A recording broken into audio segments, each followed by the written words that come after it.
Welcome to this week's edition of Outdoors Online, a weekly webcast produced by the North Dakota Game and Fish Department. I'm your host, Tom Jensen. My guest this week is Jeff Hendrickson. Jeff is the fishing supervisor in the Southwest District.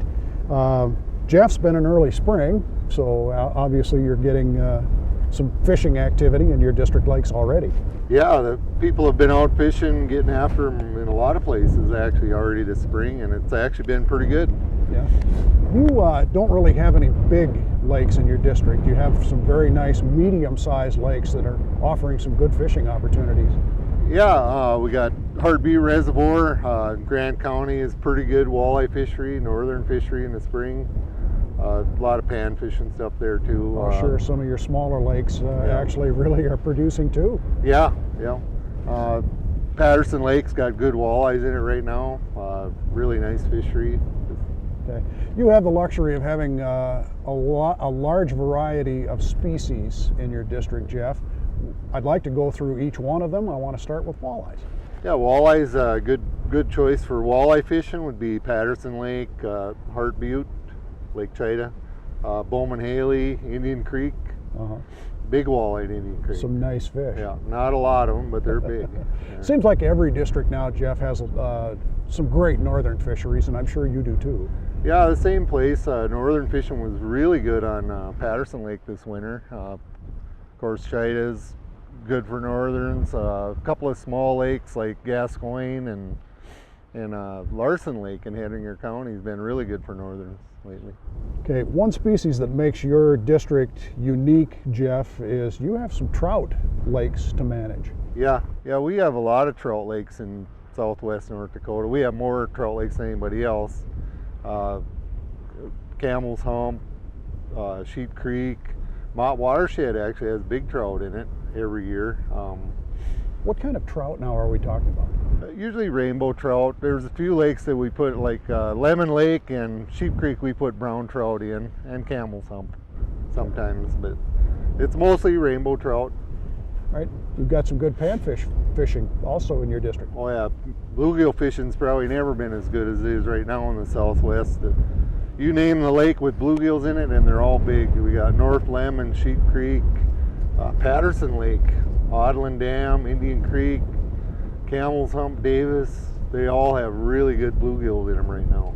I want you to give me an example, Jeff, now of a couple good sleeper lakes, someplace that people might be able to go that not too many people know about. Yeah, one is kind of obvious, Mott Watershed Dam. Last summer was really good bluegill fishing there, and we're talking nice, 8 to 10 inch bluegills, and lots of bass in there. You'll catch a lot of small bass, but it's a nice little sleeper lake. And of course, a lot of people know about Davis Dam, but that's my favorite little sleeper lake. Not only is that a good fishery, it's picturesque there too. Yeah, it's out in the Badlands, so it's it's a nice place to go. Yeah. Take a day off, Jeff, and we've done this with all the supervisors so far. Go fishing somewhere in your district. Where would you go, and what species would you fish for? Well, I probably wouldn't venture out too far. I'd probably just come right out here to Patterson Lake, and it's been pretty good walleye fishing actually this spring. I think that'd be a good bet. All right, Jeff, thanks. You're welcome. We continue our fishing reports now. We head to Devil's Lake. Randy Hiltner is the district supervisor for the Northeast District, which of course includes Devil's Lake. Randy, your water levels are dropping a little bit up here. Is that going to affect your fishery much? Yeah, we're currently at about 1450, which is 4 feet lower than in 2011, but it's still relatively a high lake level. What we might see is the water pulling away from the shoreline, and so it'd be less flooded vegetation in the spring and may affect perch and pike reproduction. Right. Is it going to go down much more? It's hard to say what it's going to do, as far as we aren't getting any runoff to speak of, so odds are that it will go down. Right. Is that going to affect lake access at all? Not only Devil's Lake, but some of the other regional lakes? Well, yeah, it will. Like Pelican Bay up on Devil's Lake, that ramp we don't expect to be functional this summer because it was only about a foot or so deep last fall. And some other ramps we may have to move, like down at Minnewacan, we moved to the intermediate dump ground ramp, we call it, because of the lower water levels. You had a I guess, fairly successful season of ice fishing this past winter. Is that going to carry over into spring and summer? Yeah, it was a squirrely ice fishing season with the ice. I mean, it came so late and people weren't very comfortable driving out there for much of the winter. But we did have a pretty good bite on the 3-year-old perch, which were like 8 to 9 inch fish, and decent walleye fishing. And I guess I would expect that to continue on Devil's Lake. And Stump Lake is also doing really well. Lots of nice walleyes, some over 20 inches, and a pretty good perch population coming up over there. Randy, the main forage on Devil's Lake for many years was freshwater shrimp or scuds. How are they doing in the lake, and are they still the main forage? Well, it really does depend. They are a consistent forage for all game fish in the lake. But if we have strong hatch white bass, those young year white bass then provide a good forage. So it's variable, but I would say the scuds are down some, but bounced back maybe from several years ago. Fish population still doing well in the lake? Yeah, we're seeing the body condition actually improve on the walleye population as their densities are down somewhat from like several years ago, so we're getting better growth rates from the walleye. You've got a very wide variety of fish in your entire district, Randy. Let's talk about them one at a time. Start with walleyes and some of your better walleye lakes. Yeah, we've got some newer, like 1,000-acre, 800-acre walleye lakes. Lake Coe is a nice walleye fishery. Herdsfield Lake, Goose Lake. These are all pretty good district lake walleye fisheries. All right, how about northerns? Northerns, yeah, I got a comment on the big lake. First, the chain of lakes north of Devil's Lake and Devil's Lake itself is just a northern factory. But if you want to go to a smaller water body, you can go up in Rowlett County to Carpenter Lake, Island Lake. Nelson County has Lake Laretta.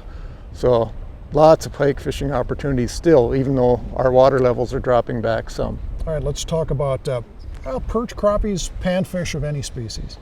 Well, if I was looking for bluegills in the Northeast District, I'd go to Lake Upsilon or down to Red Willow Lake. That's some of our two better lakes. Crappies, maybe Homie Dam and Bisbee Dam actually produce some really big crappies this winter. Okay, how about perch? Perch, again, the big water, if you're looking for jumbo perch, Devil's Lake and Stump Lake would be your best bets. But just most district lakes and reservoirs in the Northeast have perch in them. So you can take a kid fishing and maybe catch lots of smaller perch. All right. Some of the lakes that you've mentioned are smaller, which is kind of proof positive that you've got some really successful up-and-coming fisheries in your district.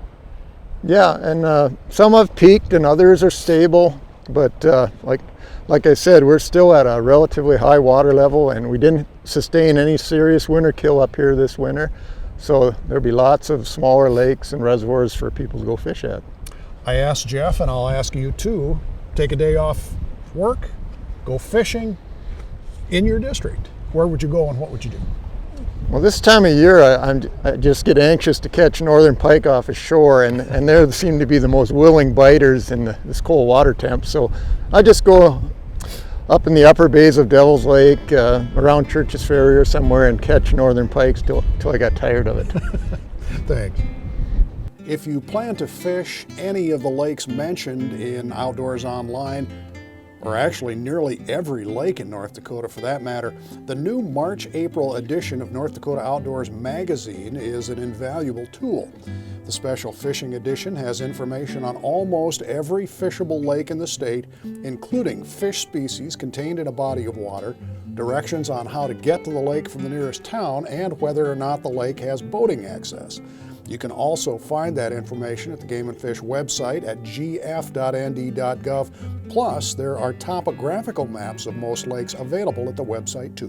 For Jeff and Randy and the rest of the staff here at North Dakota Game & Fish, thanks for joining us for Outdoors Online. We'll see you again next week.